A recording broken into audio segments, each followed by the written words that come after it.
49장 1절 2절 말씀을 합독하시겠습니다. 야곱이 그 아들들을 불러 이르되 너희는 모이라. 너희의 후일에 당할 일을 내가 너희에게 이르리라. 너희는 모여 들으라. 야곱의 아들들아, 너희 아비 이스라엘에게 들을지어다. 아멘. 족장들에게는 두 가지의 특징이 있다. 첫 번째 특징은 어디를 가든지 하나님 앞에 단을 쌓는 것이다. 또 하나의 특징은 족장들은 축복하는 사람이었다. 족장들은 축복의 주도권을 결코 넘기지 않는 사람이었다. 우리가 족장들의 이 두 가지 행위에서 공통적으로 또 하나를 발견할 수 있습니다. 예배를 드릴 때 그들은 그냥 하나님 앞에 그냥 와서 예배드리고 간 것이 아니라 말로서 하나님을 찬양하고 신앙 고백을 하고 말로서 성도 간의 교제를 이렇게 합니다. 축복할 때도 똑같습니다. 말을 가지고 축복을 합니다. 이 말은 권세가 있습니다. 말하는 대로 되는 법입니다. 그렇기 때문에 족장들의 말 하나와 행동 하나 가운데는 매우 신중하고 진중함이 있었습니다. 왜? 그 말은 그대로 이루어지기 때문에 그랬습니다. 족장들에게 있어서 이 말은 참으로 중요했습니다. 오늘 야곱이 그 아들들을 불러서 말을 합니다. 너희는 모이라. 너희 후일에 당할 일을 내가 너희에게 이르리라. 여러분, 신명기서가 다시 읽히는 율법책, 다시 재해석하는 율법책이다라는 말씀을 여러분에게 드렸습니다. 신명기서에서 모세는요, 신명기서는 율법을 다시 선포하고 광야 2세대, 3세대에게 율법을 다시 재교육하고 그리고 미래의 가나안 땅에 들어가서 되어질 일을 예언합니다.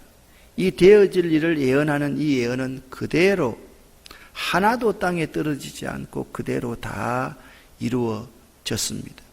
오늘 야곱이 그 아들들에게 말을 합니다. 예언의 말을 합니다. 너희의 후일에 당할 일을 내가 너희에게 이르리라. 너희는 모여 들으라. 너희 아비 이스라엘에게 그 말을 잘 들을지어다. 여러분, 과거에 우리들이 했던 말이나 우리가 하는 행동들이 다 지나갔다고 해서 여러분, 그것이 심판이 없는 것이 결코 아니라는 사실을 알아야만 합니다. 그러면 야곱의 12 아들들을 여러분과 제가 함께 좀 외워보고 생각해 볼 수 있어야만 되겠다. 야곱에게는 2명의 아내가 있었습니다. 정식적인 아내입니다. 지금 우리의 관점으로, 일부 1처자의 관점으로 야곱 참 안 좋네, 그렇게 생각하시면 안 됩니다. 그 시대는 그 시대의 방식으로 이해를 해야만 합니다. 이 레아와 라헬 두 자매가 있었는데 야곱은 라헬을 위해서 7년을 수일처럼 그렇게 봉사했던 사람입니다. 야곱이 그의 아버지 이삭에 의해서 하란 땅, 밧단 하람으로 옮길 때 이삭과 그의 어머니 리브가는 야곱에게 한 가지를 부탁했습니다. 결혼 잘 해야만 한다. 야곱의 인생에는 배필을 잘 만나는 것이 매우 중요했습니다. 그래서 야곱은 7년을 수일처럼 보내면서 이 라헬을 얻기 위해서 노동을 했습니다. 그런데 그 지방에는 자매가 있으면 똑같은 남편에게 동생을 먼저 시집을 보내는 것이 아니다라고 해서 첫날 밤을 보내고 나니까 레아와 야곱이 결혼을 하게 되었습니다. 이 야곱과 레아 사이에 낳았던 아들 6명 중에 4명을 외우라라고 말씀을 드렸습니다. 르우벤, 시므온, 레위, 유다. 따라합니다. 르우벤, 시므온, 레위, 유다. 요 네 아들을 레아를 통해서 처음 낳은 아들입니다. 자, 여러분 보십시오. 첫째가 르우벤이었고, 둘째 시므온, 셋째 레위, 넷째 유다였습니다. 르우벤이 결격사항이 있었습니다. 시므온과 레위는 항상 여러분 볼 때 한 패키지로 이해를 해야만 합니다. 시므온과 레위는 어떤 일을 했던 사람입니까? 집단 살인을 했던 사람입니다. 그의 여동생 디나가 그 땅의 여인들의 아름다움을 보러 나갔다가 하몰 족장의 아들 세겜에게 욕보임을 당합니다. 그 일을 계기로 해서 시므온과 레위는 모략을 세우고 형제들을 모아가지고 의논해서 그 지방에 있는 남자들을 다 죽여버립니다. 살인을 합니다. 이 두 사람은 함께합니다. 이 두 사람도 하나님의 축복의 반열에서 사라집니다. 이 르우벤의 이 축복을 이어가야 될 사람은 유다밖에 없습니다. 그래서 유다는 영적인 부분에서 르우벤의 축복을 이어가는 사람이 되었습니다. 이 축복권이 누구에게로 넘어오느냐? 이 축복권이 요셉에게로 넘어옵니다. 그 사실을 잘 오늘 본문 말씀에서 예언해 주고 있다. 그러면 여러분 보세요. 레아의 몸종이 있었습니다. 레아의 몸종은 실바입니다. 라헬의 몸종은 빌하입니다. 자, 네 야곱의 아내들을 순서대로 읽어보겠습니다. 레아, 실바, 라헬, 빌하입니다. 이 레아와 라헬이 서로 경쟁적으로 야곱을 사랑합니다. 그런데 레아에게는 4명의 아들이 있었는데 라헬에게는 하나님이 태의 문을 닫아서 자녀가 전혀 없었습니다. 한 번은 라헬이 야곱을 찾아옵니다. 내 죽어버릴 거야. 당신이 나에게 자식을 주지 않으면 내 죽어버릴 거야. 오늘날 말하면 확 죽어버리겠다. 그렇게 말을 합니다. 그때 야곱이 라헬에게 이런 말을 합니다. 이 사람아, 내가 하나님이냐? 이 일이 내 마음대로 되는 일이냐? 그렇게 라헬에게 이야기합니다. 그때 라헬이 어떤 제안을 하느냐? 그러면 내가 아이를 못 낳으니까 내 몸종 빌하를 빌어서 아들을 낳게 하라. 그래서 낳은 아들이 단과 납달리입니다. 자, 1번부터 6번까지 읽어보겠습니다.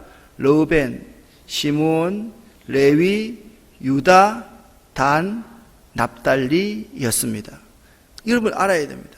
그러니까 또 레아도 자기에게 아들이 4명이나 있는데 욕심이 생기니까 또 야곱에게 사랑을 얻으려고 합니다. 그렇게 낳은 아들이 갓과 아셀입니다. 그런데 가만히 보니까 계속해서 라헬과 레아가 서로 야곱을 차지하기 위해서 경쟁을 합니다. 그래서 이 사랑이 빌하에게 갔던 사랑이 또 레아에게로 넘어갑니다. 그래서 낳은 아들이 이사갈과 스불론입니다. 그러니까 지금까지 10명의 아들을 한번 읽어보겠습니다. 르우벤, 시므온, 레위, 유다, 단, 납달리, 갓, 아셀, 이사갈, 스불론입니다. 그 다음에 낳았던 아들이 11번째 요셉이라는 아들입니다. 라헬은 베냐민을 낳다가 죽습니다. 그래서 베냐민의 이름이 베노니입니다. 고통이라는 뜻입니다. 고난이라는 뜻입니다. 이 아이 낳다가 죽었습니다. 야곱의 일생은 사실 알고 보면 한 여인을 사랑한 일생이었다라고 보시면 됩니다. 여러분, 전번에 여러분에게 이런 도표를 내주었습니다. 이게 파란색에 있는 부분입니다. 파란색에 있는 부분이 12명의 아들을 그대로 위에서부터 아래. 자, 이스라엘이 애굽으로 내려갈 때 야곱의 아들들이 몇 명이라고 그랬습니까? 66명입니다. 여러분 생각해서 여기에 왜 66명이냐? 그냥 6은 세상의 숫자라고 생각하시면 됩니다. 66명이 야곱의 아들입니다. 그럼 66명 더하기 야곱이면 몇 명입니까? 67명. 그 다음에 애굽에 이미 내려가 있던 사람이 누가 있습니까? 요셉이 있습니다. 요셉의 두 아들의 이름이 뭡니까? 므낫세와 에브라임입니다. 므낫세라는 이름의 뜻이 무엇입니까? 내 고통이 이제 지겨운 고통이 이제 끝났다. 내가 내 형들에게 받은 상처가 끝났다.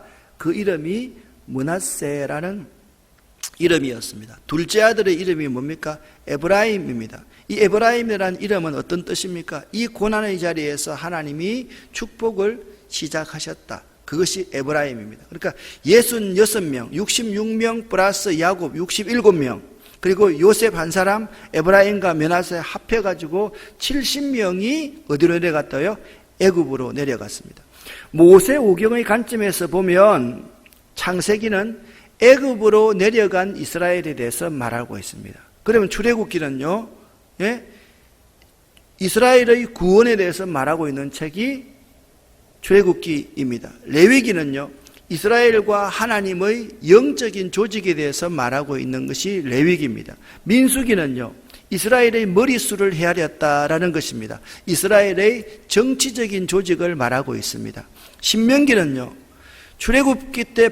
출애굽할 때 받았던 시내산의 율법을 다시 가나안 들어가기 전에 광야 2세대, 3세대에게 다시 선포하고 다시 재해석해서 다시 가르치고 그리고 가나안 땅에 들어가서 이렇게 살아야 된다는 준비를 하는 결론적인 책이 신명기입니다. 그러면 모세오경을 처음부터 외워보겠습니다. 창세기, 출애굽기, 레위기, 민수기, 신명기입니다. 지금 49장을 하고 있습니다. 이스라엘 백성들은 애굽으로 내려갔다. 애굽으로 내려갔을 때 야곱이 두 손을 들어 말로써 자녀들을 축복하는 내용이 나와 있습니다. 이 말은 하나도 떨어지지 않고 그대로 이루어집니다. 여기에 젊은 분들이 있습니다. 여러분 분명히 알아야 됩니다. 하나님께서 하신 말씀은 하나도 땅에 떨어지지 않고 그대로 이루어집니다. 이 사실을 믿는 것이 믿음입니다.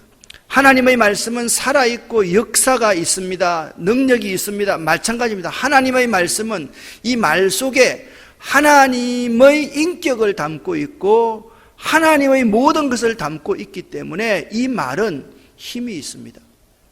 하나님이 태초에 말씀으로 천지를 창조하셨습니다. 빛이 있어라라고 말씀하셨을 때 빛이 있었습니다. 인간이 죄를 범하고 나니까 하나님이 그 언어를 혼잡케 했습니다. 말, 대화, 소통하지 못하게 만들었습니다. 그것이 바벨탑의 사건입니다. 수없는 인간들이 죄를 범하였을 때 하나님이 예언자들, 선지자들을 세웁니다. 그들에게 말합니다. 내 입에 내 말을 두겠다라고 말합니다. 예언자가 어떤 사람입니까? 미리 어떤 것을 예언하는 것, 말하는 것, 그게 예언이 아닙니다.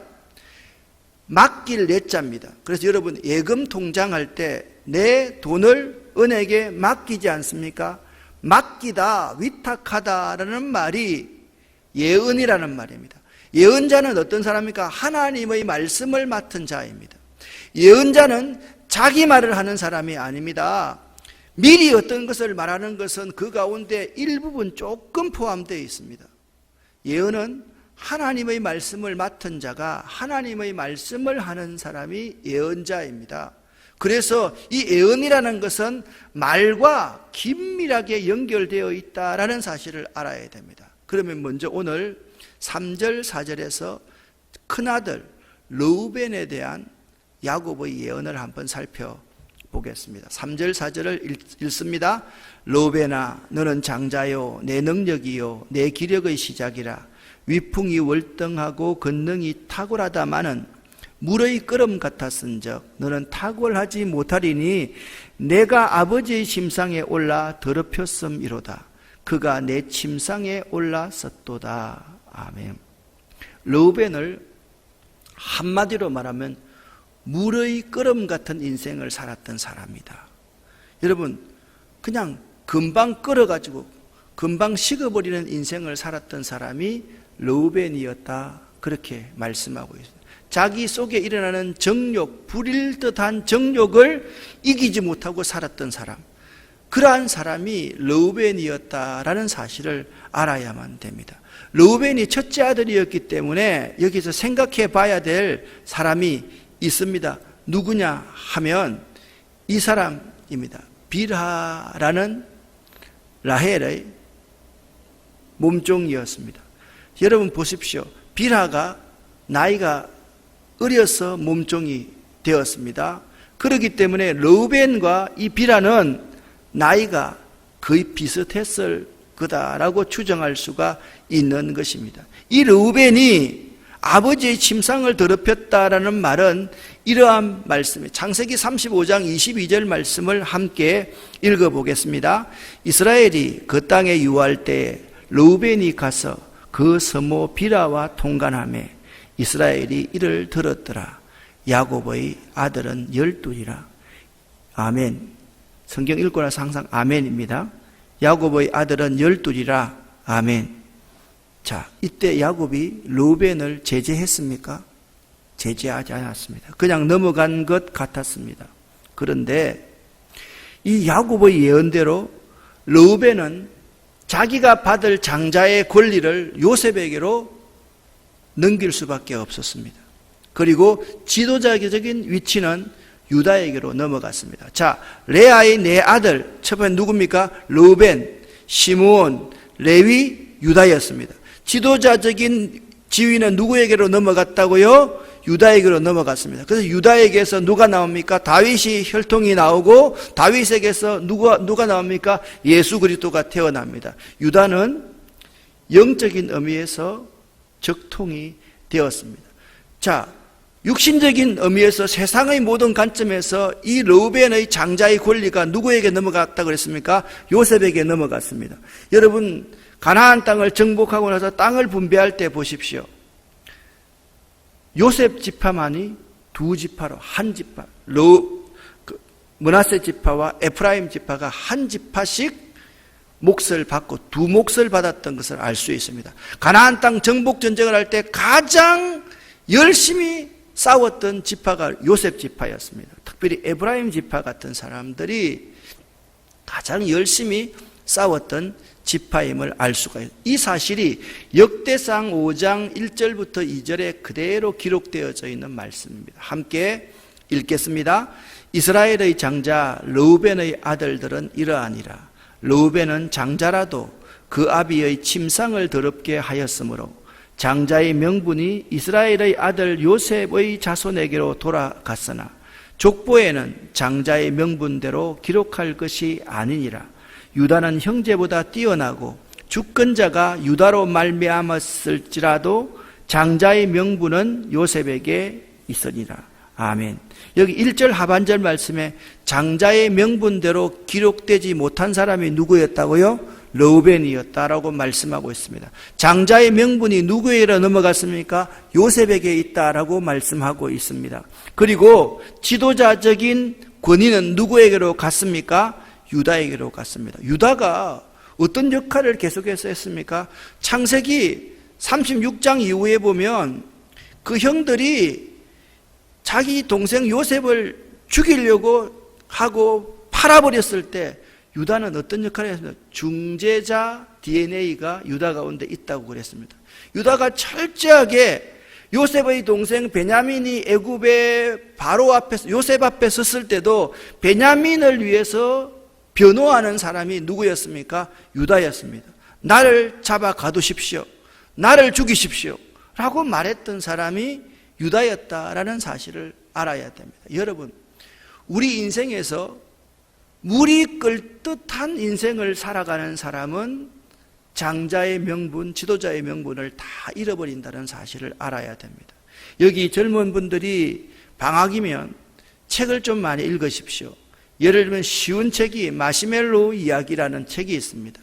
그 마시멜로 이야기는 이런 이야기입니다. 어린아이들에게 사탕 같고 젤리 같은 그 과자를 주었더니 한 그룹의 아이들은 한꺼번에 다 먹어버리더라. 한 그룹의 아이들은 조금 먹고 다음을 위해서 자꾸 예배해 두었더라. 두 무리를 끝까지 추적하면서 이들의 성공 여부를 조사해 보았더니 이 그룹보다, 다 먹어버리는 그룹보다 뒷날을 위해서 저축해 놓은 그룹들이 훨씬 더 뛰어나게 성공했더라. 그게 마시멜로 이야기입니다. 여러분 생각해 보십시오. 우리가 20살, 25살, 30대에서 돈을 법니다. 못 사는 사람은 어떤 사람입니까? 돈 벌어가지고 먼저 좋은 차 삽니다. 메이크 있는 옷 입습니다. 다른 사람 의식하면서 다른 사람 앞에 자기를 과시하고 뻐기고 삽니다. 그런 사람 잘 살 확률이 많겠습니까? 잘 살 확률이 적겠습니까? 잘 살 확률이 적습니다. 그런데 요셉 같은 사람, 야곱 같은 사람은 어떻게 살았습니까? 성룡차 좋은 것 타지 않았습니다. 그냥 수수한 옷 입었습니다. 다른 사람 입던 옷 입었습니다. 그리고 미래를 위해서 준비해 두었습니다. 이러한 사람이 잘 살더라.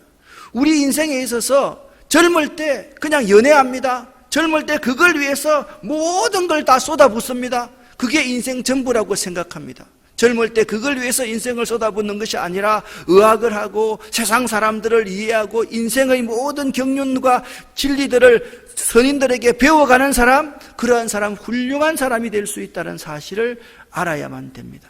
르우벤 같은 삶을 살면, 물이 끓는 듯한 인생을 살면 그 사람은 장자의 명분을 다 빼앗긴다는 사실을 야곱의 예언을 통해서 배울 수가 있는 것입니다. 두 번째는 한 세트로 나오는 사람이 있다 했습니다. 시므온과 레위에 대한 야곱의 예언을 한번 살펴보겠습니다. 5절, 6절, 7절입니다. 함께 읽습니다. 시므온과 레위는 형제요, 그들의 칼은 폭력의 도구로다. 내 호나 그들의 모의에 상관하지 말지어다. 내 영광아 그들의 집회에 참여하지 말지어다. 그들이 그들의 분노대로 사람을 죽이고 그들의 혈기대로 소의 발목 힘줄을 끊었음이로다. 그 노여움이 혹독하니 저주를 받을 것이요 분기가 맹렬하니 저주를 받을 것이라. 내가 그들을 야곱 중에서 나누며 이스라엘 중에서 흩으리로다. 아멘. 시므온과 레위는 자기 동생이 욕보임을 당했다고 해서 하나님의 방법인 할례를 행하도록 만들어 놓고 칼을 들고 그들을 다 죽이기 전에 모의했습니다. 시므온과 레위가 모의한 그 모임에 나머지 형제들이 다 참여했습니다. 시므온과 레위가 집회를 할 때, 모임을 할 때 그들의 형제들이 다 참석했습니다. 그래서 그 지방에 있는 남자들을 잔인하게 살인했습니다. 그들은 이야기를 합니다. 창세기 34장 31절 말씀을 보면 이런 말씀을 그들이 합니다. 그들이 이르되 그가 우리 누이를 창녀같이 대우함이 옳으니까? 그들이 내 누이를 욕보였기 때문에 우리가 그들을 죽이는 것 아닙니까? 당당하지 않습니까? 그런데 죽이려고 하면 한 사람만 죽여야죠. 왜 다 죽입니까? 그리고 왜 그들의 부녀자들을 다 강탈해 옵니까? 그 부녀자들을 데리고 와서 어떻게 종으로 삼고 자기 누이가 당한 것과 똑같은 행위를 그 시므온과 레위는 하였을 것입니다. 그래서 오늘 성경에 이렇게 말합니다. 시므온과 레위는 한 세트요, 형제요, 그들의 칼은 폭력의 도구가 되었다. 예수님께서 뭐라고 말씀했습니까? 칼을 집어넣어라. 칼을 사용하는 자는 칼로 망한다 라고 분명히 말씀했지 않습니까? 칼은 칼집에 있어야만 됩니다. 칼을 사용할 때는 따로 있습니다. 그러나 내가 정당하다고 해서 다른 사람의 인권을 모욕하고 생명을 피로 갚는 사람은 그 피의 저주를 받는다라는 사실이 시므온과 레위를 통해서 알 수가 있습니다. 여기 보십시오. 6절 말씀을 보십시오. 그들의 삶은 그들의 분노대로 살았던 사람이고 그들의 혈기대로 살았던 사람입니다. 자, 첫째 아들 르우벤은 물의 끓음 같은 인생을 살았던 사람이고, 둘째 아들 시몬과 레위는 그들의 혈기대로, 그들의 감정대로 살았던 사람이다. 그런 사람들은 하나님의 축복에서 제외가 된다. 그런데 실제로 여러분 있잖아요, 성경을 읽어보면 아주 놀라운 일이 벌어집니다. 시몬은요, 이때 이후로 항상 넷째 동생 유다의 빌부터 삽니다. 시몬이라는 두 번째 형은 넷째의 빌부터 산다는 거예요. 셋째인 레위는 어떻게 사느냐? 각 지파대로 12지파로 나누어져 찢어져 가지고 자기 분깃도 없이 각 지파 속에 삽니다. 그러니까 시몬과 레위의 특징은 뭐냐면 각 지파의 빌부터 사는 저주를 받게 되었고, 그들은 그들의 저주대로 그대로 자기의 저주를 받는 삶을 살았다라는 사실을 알 수가 있습니다. 사랑하는 여러분, 여러분 가운데 혹시나 물의 끓음 같은 인생을 살고 있는 분이 있습니까? 분노대로, 감정대로, 혈기대로 살아가면 아무리 여러분의 행위가 옳다 할지라도 감정이 앞서고 분노가 앞서고 혈기가 앞서고 물의 끓음이 앞서면 첫째 아들 르우벤, 둘째 아들 시므온, 셋째 아들 레위가 하나님의 축복의 반열에서 사라져 가듯이 우리도 그렇게 된다라는 사실을 알아야만 합니다. 주님께서는 우리에게 말씀합니다. 육신으로 살면 육신으로부터 썩어질 것을 거두지만 믿음으로 성령으로 살면 성령 안에서 영생을 거둔다, 생명을 거둔다라고 말씀하고 있습니다. 썩어질 이 땅을 위해서 살아가지 마십시오. 그러한 사람은 물의 끓음 같은 인생을 사는 사람이고 감정의 이끌림에 따라서 살아가는 사람입니다. 예수 믿는 사람 중에 그런 사람 되게 많습니다. 자기한테 안 맞으면 은혜 받았다 하다가도 돌아서서 상대를 씹는 사람들 되게 많습니다. 여러분, 다른 것은 틀린 것이 아닙니다. 나와 다른 것은 틀린 것이 아닙니다. 나와 다른 것을 인정할 줄 알아야만 합니다. 그 사람의 표현이 서투르고 그 사람의 사랑이 서투르다 할지라도 그 사람 있는 모습 그대로를 받아주는 것이 믿음이지, 나하고 저 사람은 나하고 성격이 안 맞아, 왜 저런 말을 하지? 라고 하면서 그 사람을 정죄하는 사람, 그 말 때문에 그가 저주를 받는 인생을 살아갈 수밖에 없다라는 사실을 알아야 됩니다. 말은 인격입니다. 말은 믿음입니다.